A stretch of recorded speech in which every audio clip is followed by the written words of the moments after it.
This is Leave Your Mark. I'm Vince Cortese, and today's guest is Dr. John Demartini. He is a Renaissance polymath, a human behavior expert, life coach, speaker, founder, and the CEO of the Demartini Institute. He's an author of over 40 self-help books. His latest, The Breakthrough Experience. He's also a contributor in the world-renowned movie The Secret, and he's an educator of thousands of students on accessing your 7 greatest powers. Dr. John, thank you for being here today. It's a pleasure. Thank you. Hi there, and welcome. Now it's time for America's favorite podcast, Leave Your Mark, with your host, Vince Cortese. If it's fly, loose fitted, it's Cortez. If freezing, chubbers in it, it's Cortez. Leave Your Mark is about inspiring the world, one guest at a time. Pass the word from Brooklyn to Pittsburgh, from urban to suburb, it's Cortez, you heard? And here is our host, Vince Cortese. Thank you for inviting me on and being patient with me getting on here. Thank you. The technical difficulties, we're talking from Pittsburgh, Pennsylvania over into Dubai. And it's always a pleasure. I know you're very busy, so the idea you fit us into your schedule, I'm very excited to talk to you. So what I want to get into is right to it, is you're born and raised in Houston, Texas. Yes. Mother, Beth, she's an artist and a homemaker. Your dad, A.G. Demartini, an engineer and an entrepreneur. And you have one older sister. And what was childhood like in Houston, Texas, growing up? I was born with a leg and arm deformity, and I had a speech impediment when I was a child. So the first 4 years of my life was in braces and doing all kind of muscular activities with my mouth. So that was a bit of a challenge because people thought you're weird. And then I started to go and try to do school, and no matter what I did, I just wasn't doing well in school. And I was told by my first grade teacher, I'll never be able to read, never be able to write, probably never communicate effectively, never go very far, and not amount to much. But I knew how to stand on a surfboard, and I knew how to throw a baseball.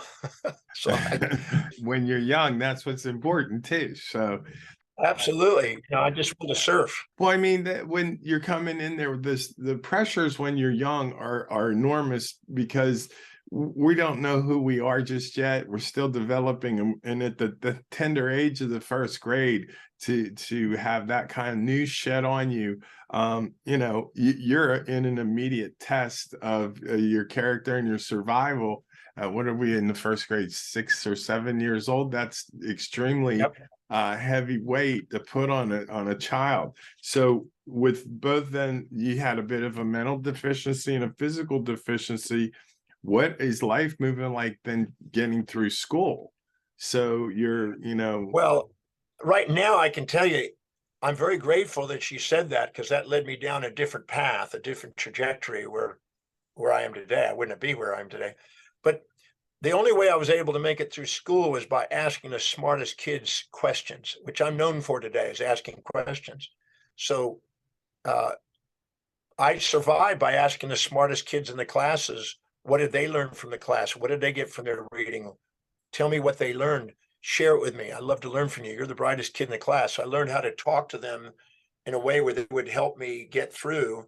And that worked till I was about 12, 13. And then my parents moved from Houston, Texas to Richmond, Texas, a small town. And there wasn't a whole lot of smart kids. We lived in a really small town where there's a lot of social, racial issues, and it just wasn't the most educated area. Also, too, when you come into an arena where it's not heavily populated, everything kind of gets magnified, and then you're having a physical disability. Now, how long did you have these braces on, and did that carry on? The braces only lasted till 4. Because Okay. my dad said, you got to stay in the braces until you can prove to me that you can walk straight and use your arm and leg straight, which I made an incredible effort to prove to my dad that I could do it at age 4 going on 5. So that was short-lived on the braces. They were big clunking braces, kind of like a Forrest Gump kind of thing. I was thinking that, yeah.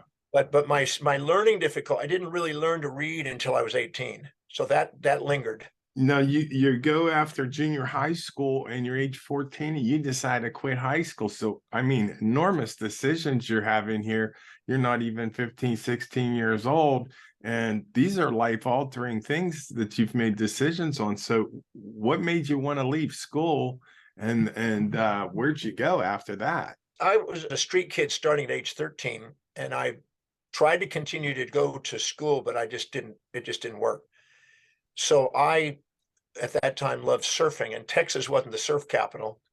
So I kept looking at Surfer magazine, and I wanted to go to California and Mexico and Hawaii, and I wanted to be an endless summer kind of guy. So I did. At 14, I hitchhiked out to California and down into Mexico. At 15, I panhandled enough money in Huntington Beach, California to make a flight. It used to be $86, so I panhandled enough money to get $86 to go to Hawaii. I lived under a bridge there at first, then in a park bench, then a bathroom, and then an abandoned car, and finally a tent. I kept social climbing. And then I ended up living in Hawaii, and I rode big waves. And I got into some amazing amount of courage and fortitude, because I mean, it didn't seem like it. It just seemed like I wanted to go surfing. Oh, I didn't think it was courageous. I just wanted to go surfing.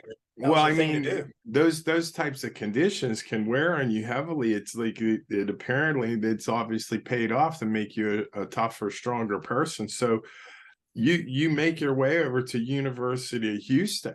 Now, how do you get into University of Houston without a high school degree, and what kind of self-development were you doing at this point? Well, there's a bit of a story there. I almost died when I was 17, just right before I turned 18 of in a surfing issue. And then in the recovery of that, I was led to a health food store and then to a yoga class. So I started doing yoga at 17. And at the yoga class, there was a special guest speaker named Paul C. Bragg, who's the one that started Jack LaLanne's career, and Steve Jobs. He impacted a lot of people, this guy. And one night in 1 hour, this one man with one message absolutely inspired me and made me believe I could overcome my learning problems someday, learn how to read and become intelligent. I just don't know how to describe it. It was an epiphany night, and I thought I could pull this off. So I ended up flying to Los Angeles, hitchhiking back to Texas. My parents taught me into taking a GED, and I figured that I got nothing to lose. If I pass it, I got my high school degree. If I don't, I got nothing to lose. So I went down there, closed my eyes, and started to say this internal dialogue that this man taught me that one night. He said, I told him I didn't know how to read and I had speech impediment. He said, just say this to yourself: I'm a genius and I apply my wisdom, and say that every single day and never miss a day for the rest of your life. And sooner or later, the cells of your body will tingle with it, and so will the world. So I'm saying I'm a genius and I apply my wisdom, which didn't seem to be very true. And I closed my eyes and I took a pencil and I just filled in a little dot, and some friggin' miracle happened and I passed this test, and I had me a high school degree. My parents were going, you did it. It was amazing. That's a miracle right there. I had to go back to college. I tried to start college.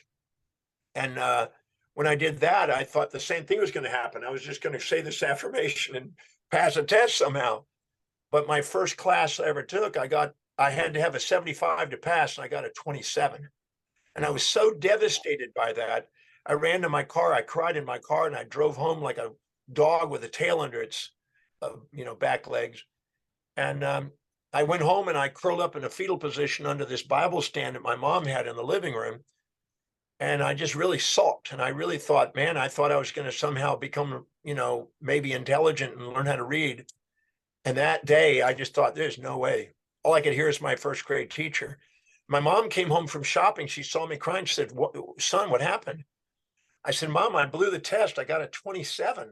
I guess I'll never read, write, or communicate, never amount thing, never go very far. I'm sorry. She said something at that moment that changed my life. She said, son, whether you become a great teacher and travel the world like you dream, or you go back to ride giant waves in Hawaii like you've done, or return to the streets like you've done, I just want to let you know your father and I are going to love you no matter what you do. When she said that, my hand went into a fist. And I looked up and I saw the vision the night I met Paul Bragg of me being somehow intelligent, learning how to speak. And I said to myself, I'm going to master this thing called reading, studying, and learning. I'm going to master this thing called speaking and teaching. And I'm going to do whatever it takes. I'm going to travel whatever distance. I'm going to pay whatever price to give my service of love across this planet. And I'm not going to let any human being on the face of the earth stop me, not even myself. And I made a commitment that I was going to step foot on every country on the face of the earth. I've now spoken in 187 countries. Wow. And I'm not quite finished. I still got 20 to go.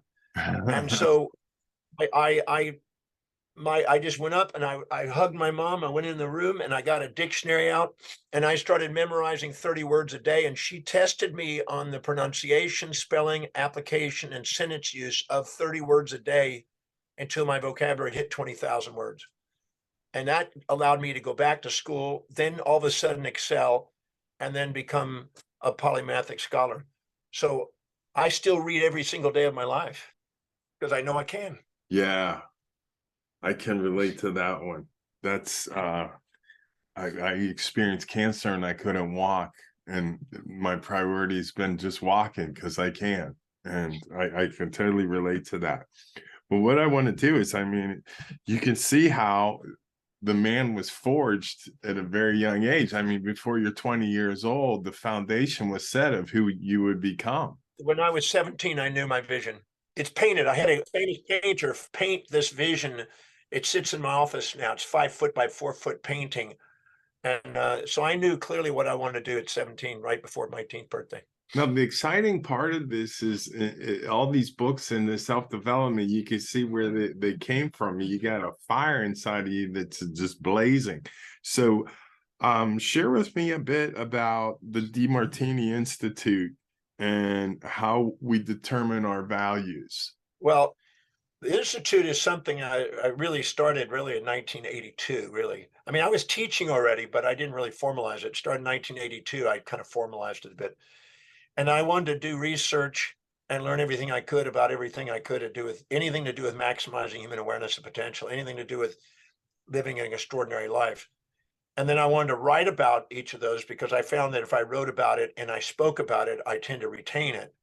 So I set up a studies of wisdom and the curriculum of wisdom, I call it, inside a concourse of wisdom, which was a confluence of people gathered to grow wisdom in their life. Because I was told when I didn't tell you, but I have cufflinks that say love and wisdom on it. Because Howard Hughes, when I was 14, I met Howard Hughes, and he told me there's two things they can never take away from you, young man. That's your love and your wisdom. So you learn how to read. So he was the one that told me, but I didn't read till I was 18. But he told me to learn how to read. So he put the book Plato and Aristotle in front of me when I was 14 in a library in El Paso, Texas. He happened to be at. He saw me on the streets and he basically pulled me to a library and told me to learn how to read. Amazing thing. He was there doing it in El Paso. Very interesting story. So you're on the streets in Texas and you meet Howard Hughes. I met Howard Hughes and I didn't know who he was at the time, but then a bunch of puzzle pieces came back and I met people in the family and I found, oh my God, that was him. Because he said he was one of the wealthiest men in the world, but I thought, yeah, everybody says something. But it turned out to be, once I saw the picture of it, I went, oh my God, that's the guy. So it kind of flipped me out at first because, you know, when I first found out about it, I was going, oh my, I just didn't have any idea this guy was not joking. Yeah.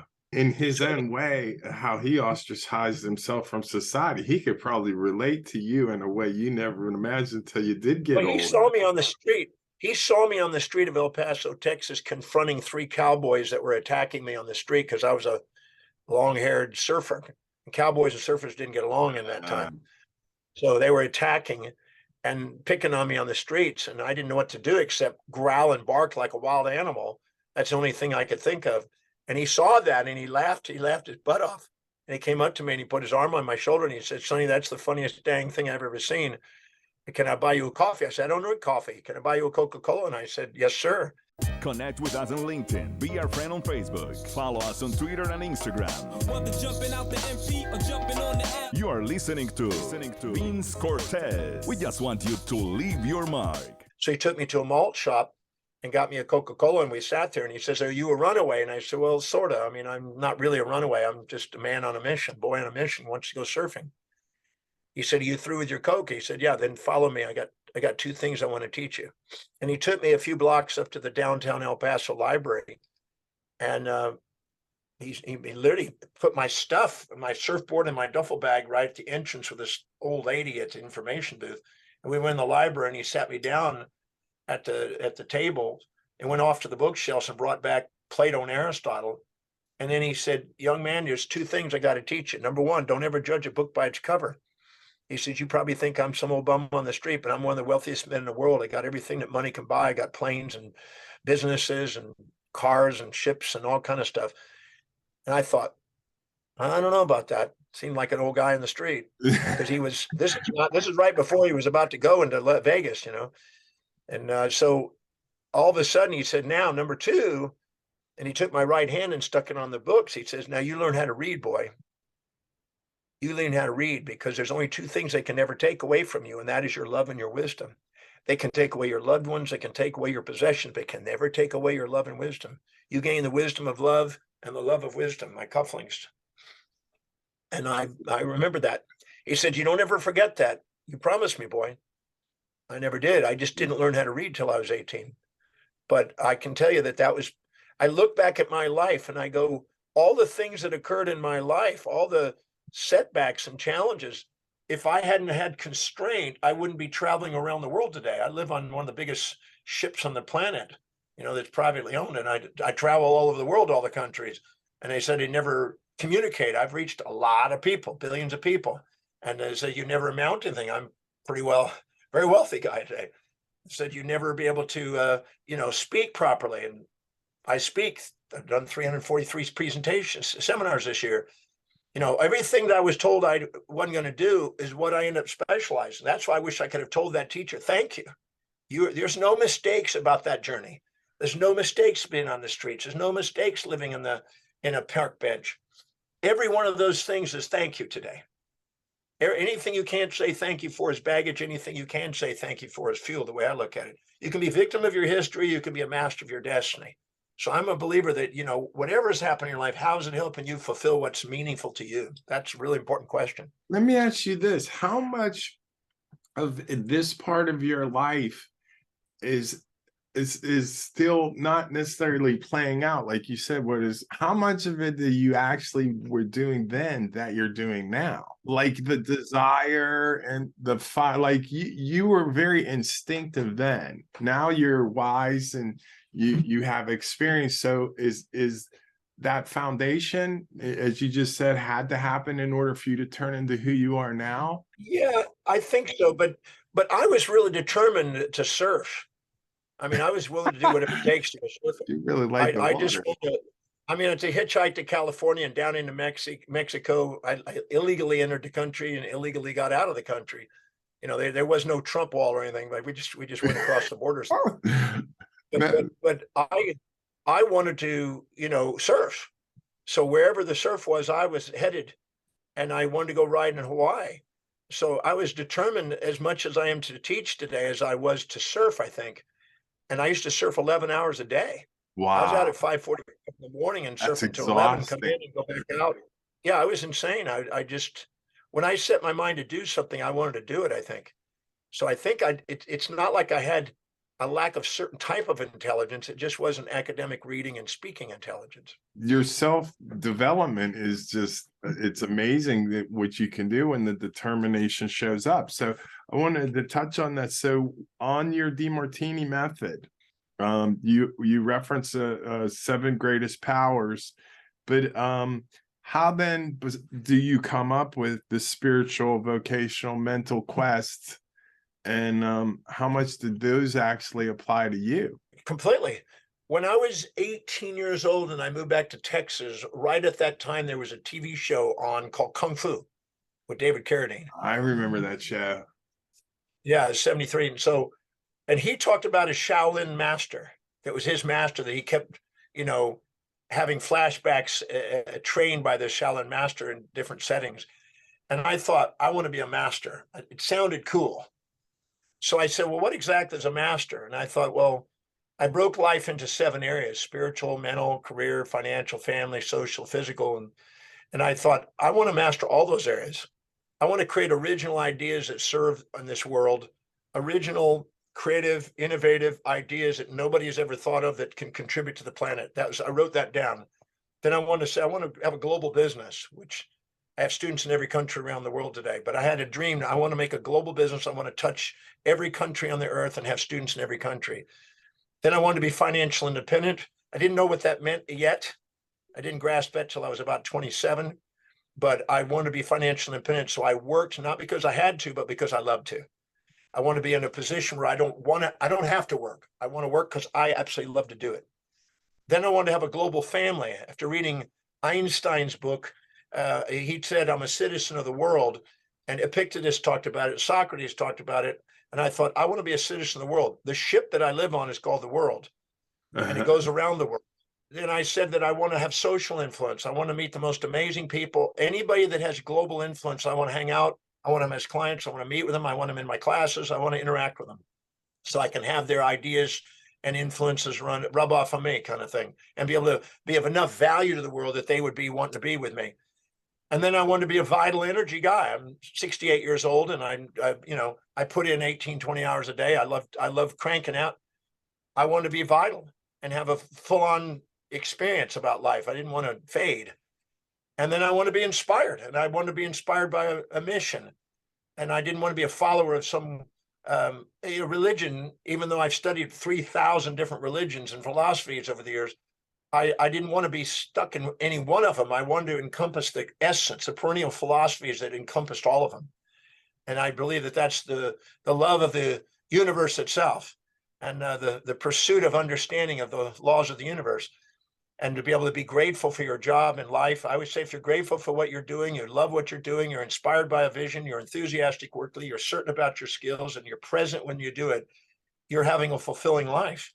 So I set that out at 18. I wanted to do that, and I kept refining that and polishing that and sharing anything that could help people empower those areas. Those are what I call the 7 powers.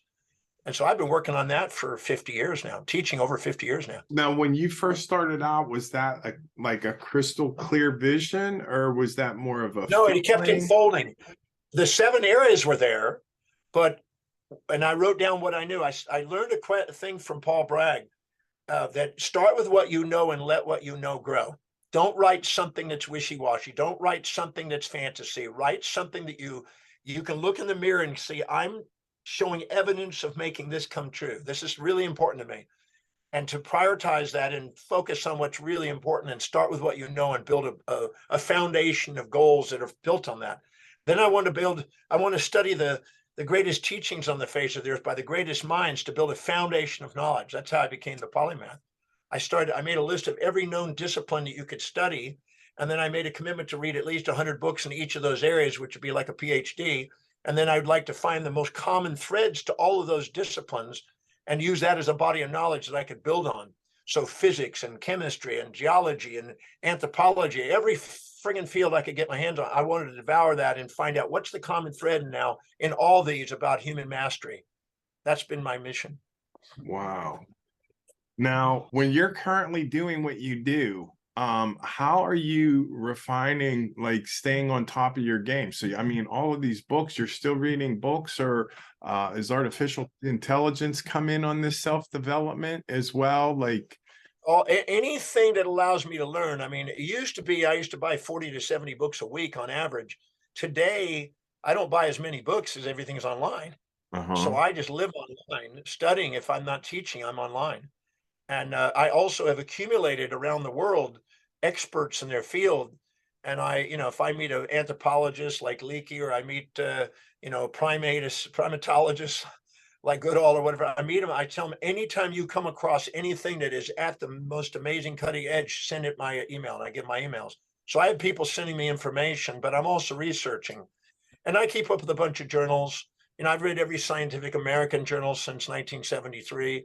I've read a lot of different journals. So I'm constantly keeping up with it, and I'm getting information from people. And my students also are researching and sending me new stuff all the time. So I just devour information most. If I'm not teaching, I'm doing that. now in your institution, these people are coming to you for change. What are the methods, besides your greatest powers and using those as reference points? How do you spark change in these people? Well, the first thing is that every human being lives by a set of priorities, a set of values that are unique to them, things that are most to least important in their life. And most people, if you ask them what their values are, I've done value determinations for 45 years, and they'll tell you a lie because they don't know themselves. They'll tell you social idealisms, mothers, fathers, preachers, teachers, conventions, traditions, mores of society about what they think they should be, ought to be, supposed to be. They live by imperatives. And I've developed a methodology that's really 13 questions that get past all the BS and get into what your life demonstrates, not what you fantasize about, not what you wish it would be or hope it would be or what it used to be. What does your life demonstrate now in your life? And I've gone through, and it's on my website. It's free. It's complimentary for anybody that wants to go on there. It's just Demartini Value Determination. But it's a really, really amazing 13 questions that make you reflect. Almost everybody that goes on there, they go, whoa, now I look at, no wonder my life's in this direction. Because I remember I was asking one time in Johannesburg, I was speaking to about 5,000 people. And I said, how many of you want to be financially independent? And they all put their hands up and legs up in the air. I said, how many are financially independent? And they all put them down. 7 out of 5,000 people were financially independent. I define financial independence as passive income exceeding active income. You don't have to work, you work because you love to. All the hands went down. And I said, now pull out a piece of paper. I'm going to give you 60 seconds and you're going to write down, if I gave you $10 million, what would you do with 10 million US dollars? I said, you got 60 seconds. You have to write the 10 things you would do as $10 million. On your mark, get set, go. They'd write down as fast as they could what they would do if they had $10 million. And afterwards, I tell them to now turn it to the guy on the left or the guy on the left. And then I said, now calculate how much of those total assets that you were given, how much of those are still assets and how much got all of a sudden, bought consumables that depreciated in value. Between 20 and 80% of the people in the room spent all the people in the room spent 20 to 80% of their assets on consumables that went down in value in 60 seconds. And I said, that is what you say you want to be financially independent, but that's what's going on. So we need to look at what you really value because you're lying to yourself. If you don't have financial independence, you don't really care about it. Money automatically circulates through the economy from those who value it least to those who value it most. So I just made them wake up and realize that they're lying to themselves. And people do this in every area of their life. They say, I want to have kids, but they don't have kids. I want to be married, but they don't have marriage. I'm looking at what your life demonstrates, not your words. Your actions speak everything about, because every perception, decision, and action life is based on what your values are. So I have a whole system on values to determining that.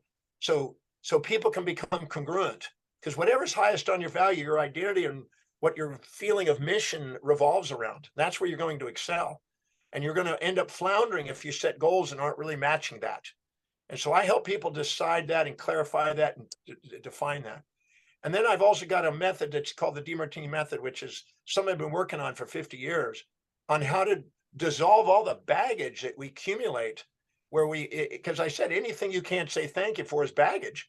So all these judgments that you've had because you compared yourself to other people and you put them on pedestals or pits instead of putting them in your heart, that you've judged yourself and other people, that's distracting you, that's occupying space and time in your mind and running your subconscious mind and keeping you from being inspired by something and focused on it. So I have developed a method on how to dissolve all the baggage so you can be poised and present and purposeful and productive and patient and think long-term and set real objectives. That's what inspires me, watching people's lives' trajectories change. Your methods basically expand these people, and they're kind of coming from a small-minded place where you're kind of opening them up. It sounds to me like your 13 questions is where they get to see if they're being truthful with themselves or not in their quest in this life, and or how committed they are. I've only had one, Vince, in 45 years that was congruent. Only one lady. I just met with her in Israel the other day. I spoke in Israel. I just met her. She's got a lot of followers around the world. She's very influential in Israel. And she was the only person that came out purely congruent. Amazing. The majority of people have varying degrees of incongruency. What they say, it's not walking their talk. They're limping their life. And they don't realize this because they're so used to subordinating to the herd. And instead of actually, they're living vicariously through other people's brand instead of building a brand around their own vision and dream. And they don't realize that. So they're quoting what they think it should be instead of what their life is demonstrating. And that there's an incongruency. So I help them see that so they can start to take command and make a decision. Do you want to fit in and just follow society and be second at being somebody other than yourself? Or you want to be first at being you and find that one thing that really inspires you, that makes you do something extraordinary. So this has, in some ways, like, dropping the baby in water to get them to swim.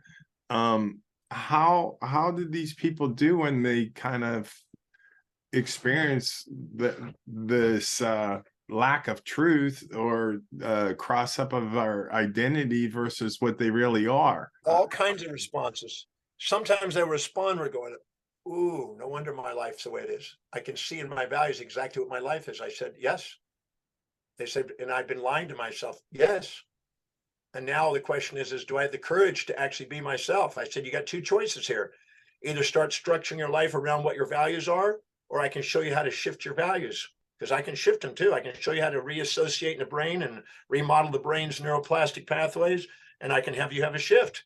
I have people that have never saved money in their life, never gotten ahead, and shown them how to all of a sudden have a transformation in their perceptions and value on money and become all of a sudden financially viable. I've seen people that have never had any anxiety. They've had an anxiety about ever having kids, and we dissolve that and get their values structured, and all of a sudden have pregnancies. I've seen all different types of things. So I always say either go and do what you love, by what you're doing now with your real values, or shift your values to match the goals you say you want. But if you say you want to do something, if you don't have the values of it, you're going to self-defeat. If you are listening from Australia, Florida, or just from around the corner, From East Coast to West Coast outlets, if you're not into the dirty South straight, make a left and body. contact us. Leave your mark with your host, Vince Cortese. What would be, in your journeys and meeting all of these people, what would you say is the best compliment you ever received for your work? Can I be a little risque on my language? Yeah, you most certainly can. All right. When I was 18 years old, I would sometimes carpool from this Richmond, Texas, where my parents lived, to Wharton, Texas, which is, I had to go to a junior college to start.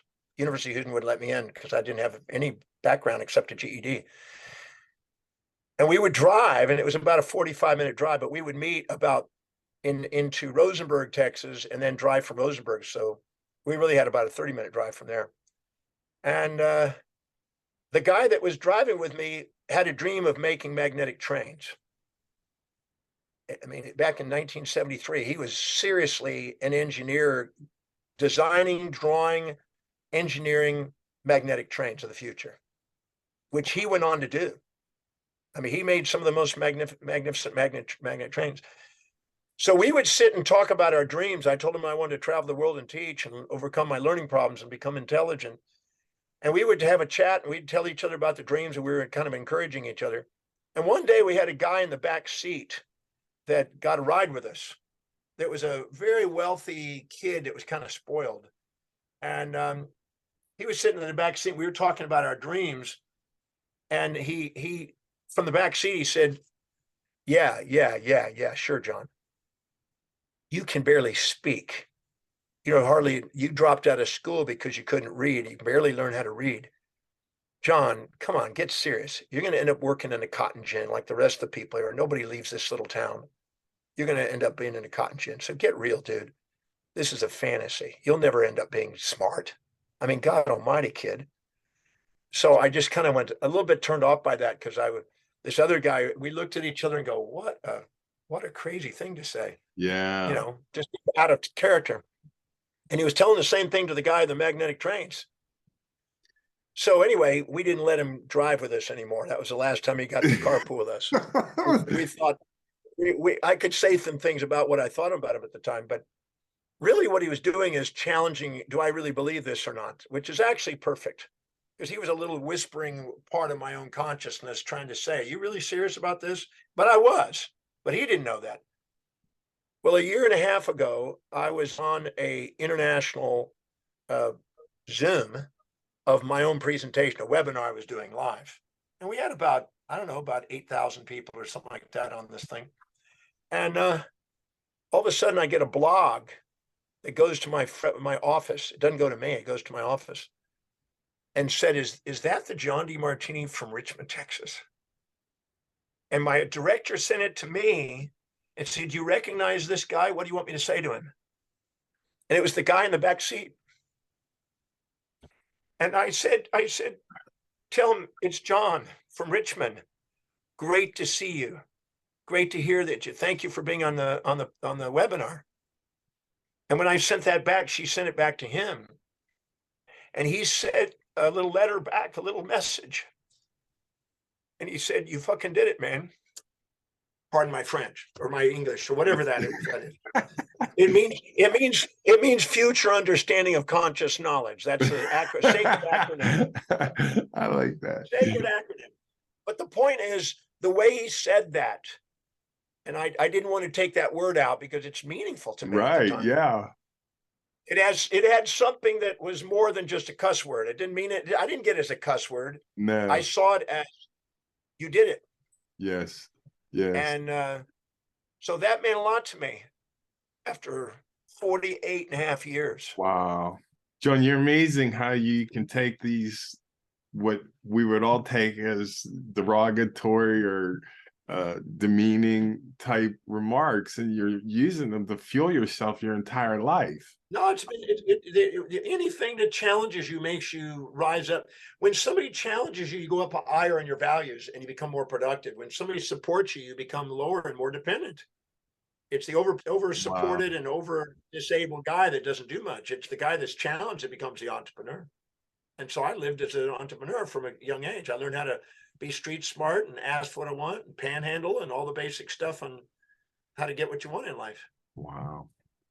Well, let me ask you, where do you see yourself in 3 years from now? What's going to be going on with your Demartini Institute? I'm going to teach, research, and write and travel the world and keep writing books and just keep researching and keep doing it. Now, you started out pre-internet. How much has the internet helped embellish and get your message out there? Well, the internet came somewhere in the 90s. And at first, AOL, none of that was useful. But to me anyway, but by the time a real email came out and you could do research online, it became, a daily thing. I mean, emails and going on, I guess, search engines or Google or whatever, when those things came out, that's when that became mainstream for me. And I started doing live presentations the second the Zooms and all those type of things came out.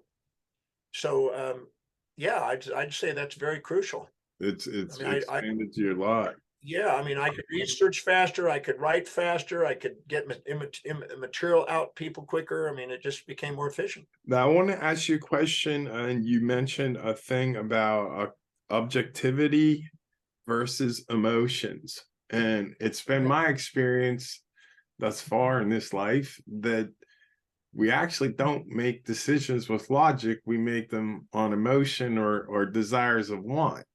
And I believe you test that.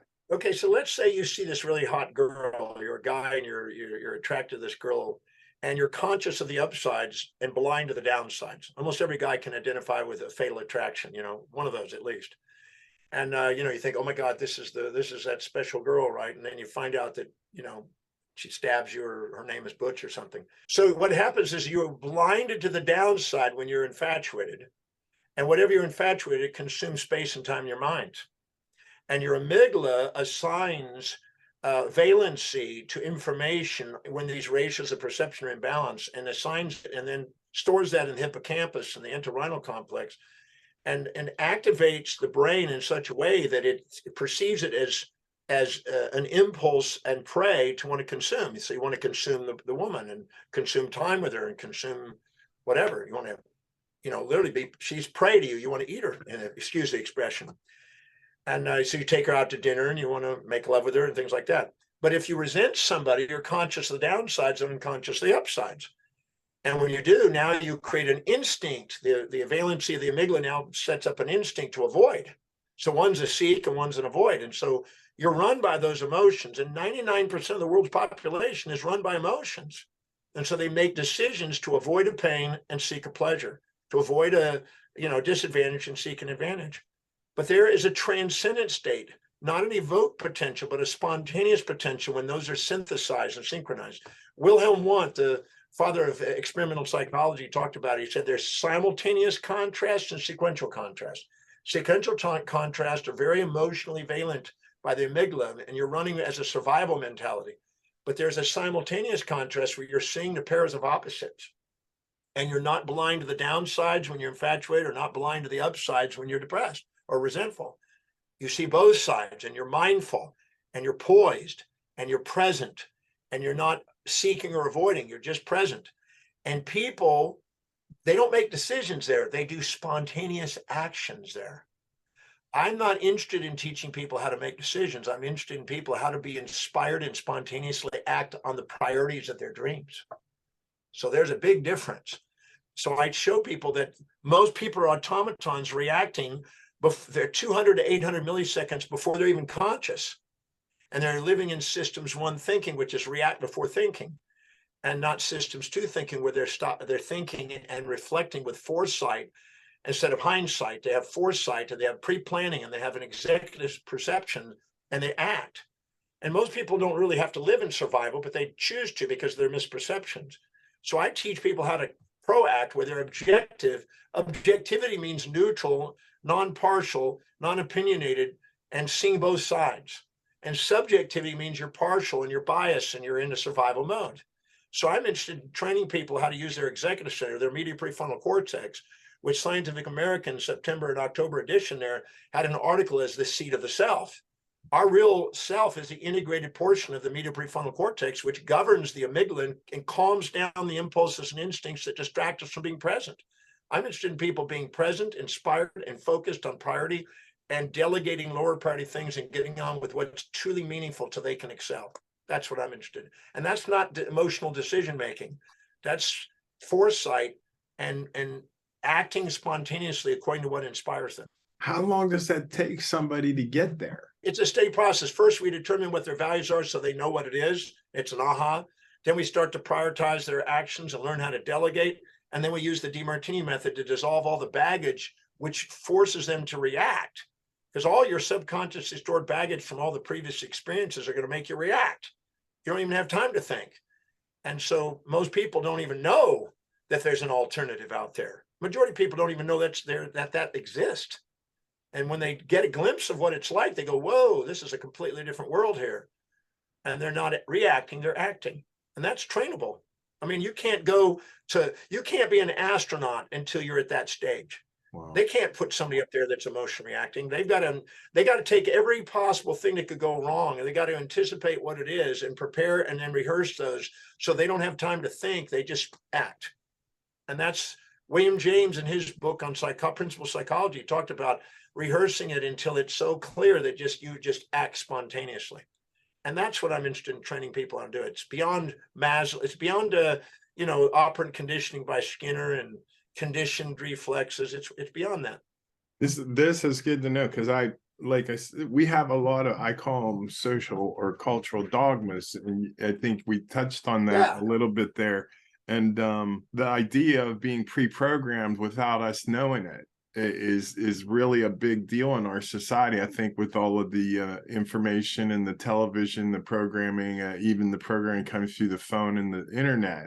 People subordinate to that. Anybody that you put above you and you're too humble to admit what you see in them inside you, you're going to inject the values of their belief systems into your life, and it's going to cloud the clarity of your own mission.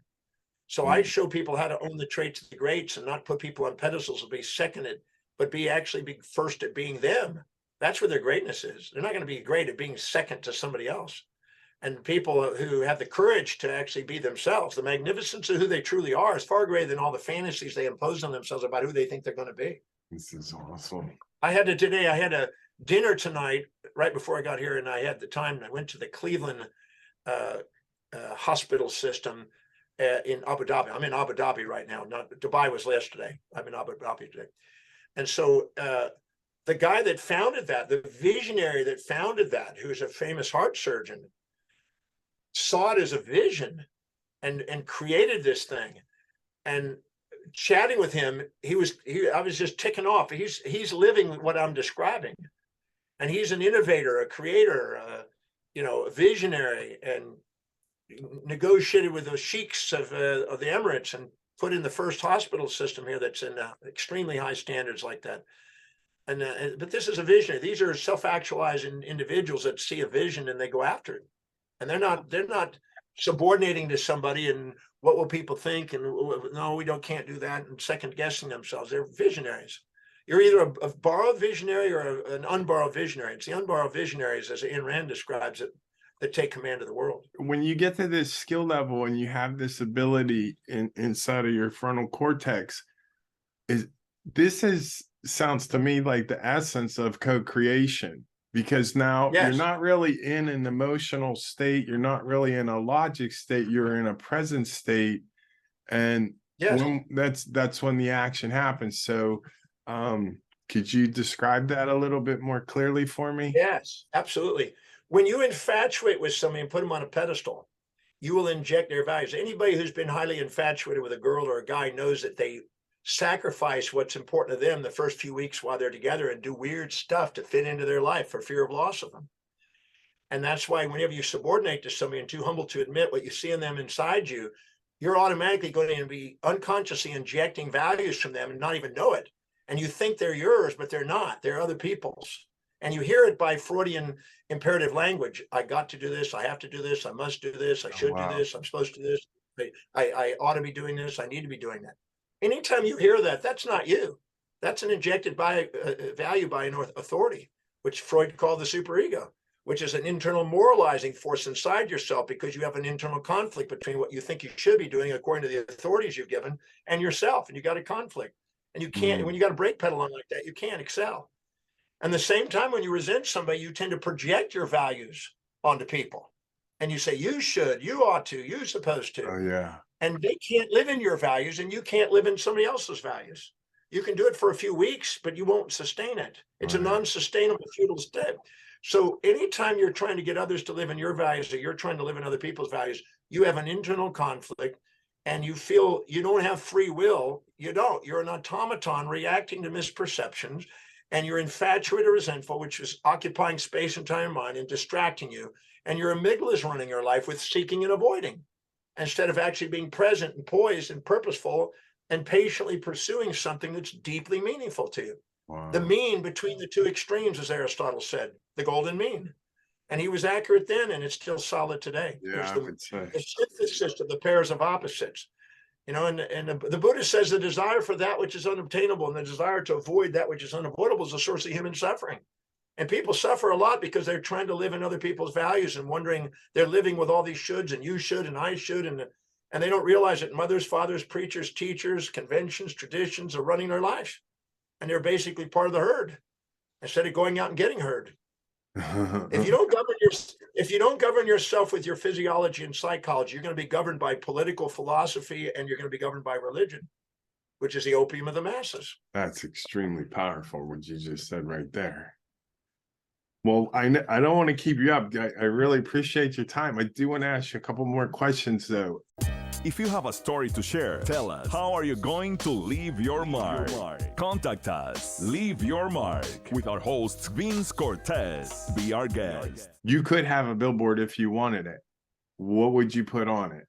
Let's do this with you just for the sake of it. Let's make it on the side of a ship. Well, it just says the world right now. But, I would tell people, no matter what you've done or not done, you're worthy of love, man. People are judging themselves according to other people and the moral hypocrisies that they're surrounded by people that are projecting. And remember, as I believe it was a biblical New Testament statement in Romans 2:1, I believe it was, that said, those who judge are actually doing the very thing they judge. And so all the hypocrites that are projecting their judgments onto you are actually telling you about what their life is really about. And so if you sit there and live by the moral hypocrisies of other people, don't ever expect to master your life. Oh, wow. That's extreme. No matter what you've done or not done, you're worthy of love. And give yourself permission to shine, not shrink, and to do something extraordinary, not ordinary, because that's the real you. The real you is extraordinary. It's not an ordinary person. But the facades that you built into yourself has shrunk you. And that's why you end up with the shrink. Wow. I'm not a shrink. I'm a stretcher. I stretch people. I like that. Okay, Dr. Demartini, how would you like to leave your mark? my mark is to continue to do what I'm doing. I wrote a posthumous biography in 1999 that what legacy I wanted to leave 1,000 years in the future. And I got it from Giordano Bruno, who was burned at the stake there in Italy and Rome and everything else, because he was a renegade. And he said we lived in an infinite universe with infinite world, infinite beings. And the church couldn't handle that because they were geocentric and Aristotelian. And he was outside the box. He studied Lucretius and other great minds and said, no, there's an infinitude out there. And so when I read his posthumous biography, I realized that 400 years to the day after he had written it, it came true. So I wrote a posthumous biography 1,000 years in the future, how I want to be perceived. And that I wrote in 1999. In 2008, I was at the Melk Abbey in Austria, and I was speaking with 12 speakers to 200 people from different parts of the world that were involved in 6 issues in the world's issue, from hunger to water to, you name it, pollution and jobs and unemployment. And I got to be one of the speakers. And after we finished the speaking on Saturday night, we all went into the Melk Library. Looked like the Sistine Chapel. If you ever see a picture of it, it's worth looking up. And they gave us a stainless steel cylinder. In my case, it had 365 quotes from some of my books and the Demartini method calligraphied with gold calligraphy on this magnificent thing with a gold ribbon put and sealed airtight in this, 13-inch or 12-inch by 4-inch or so cylinder, air sealed. And then we went down through this library, down to the end of the library shelves, and there's a special vaulted room where they store manuscripts and things for a long time. And in there, they had an Infinity of Divinity library shelf, and they gave me the opportunity to put it right in the center of that shelf and to be stored in that room for 1,000 years. So I'm a firm believer that, we go around and we say we're immortal souls in religion, but no one ever sets immortal goals to match it. It's all hypocrisy. Oh, wow. Why not try to set goals that last beyond your life? Seneca said that you measure an individual by their most distant ends. Tell me the magnitude of space and time and their innermost dominant thought, and I'll tell you where they're going in life. So I'm a firm believer in expanding your vision and your actions beyond your life. People live in their executive center, set goals that are for perpetuity. This is exciting. Well, I want to leave you a moment here to share with the audience where we can find your information. We'll post all this stuff in the video below, the links, but what would be most important or easiest to find you right now? Just drdemartini.com. Just DRDEMARTINI.com, drdemartini.com. And on there is that value determination process. It's free, it's complimentary, it's private. Yeah, I think that would be helpful. Yeah, and do it again a week from now, and do it again a month from now, and make sure you didn't lie, because so many people are afraid of facing the truth about their life. So answer those questions as honestly as you can, and it will be revealing. This is excellent. Dr. Demartini, I appreciate your time so much. This was fantastic, extremely enlightening, very exciting. You are an amazing man. Well, I love what I do, and I hope to inspire other people to do the same in their lives. So you obviously do too, because you can see it in your enthusiasm. So thank you. Thank you for having me on your show. Oh, I'm most appreciative. Thanks for listening to Leave Your Mark today. Tune into our next episode of Leave Your Mark with Vince Cortese. Be blessed. You just left your mark. Thanks for listening. Listen to more episodes on demand. Just click Leave Your Mark with Vince Cortese.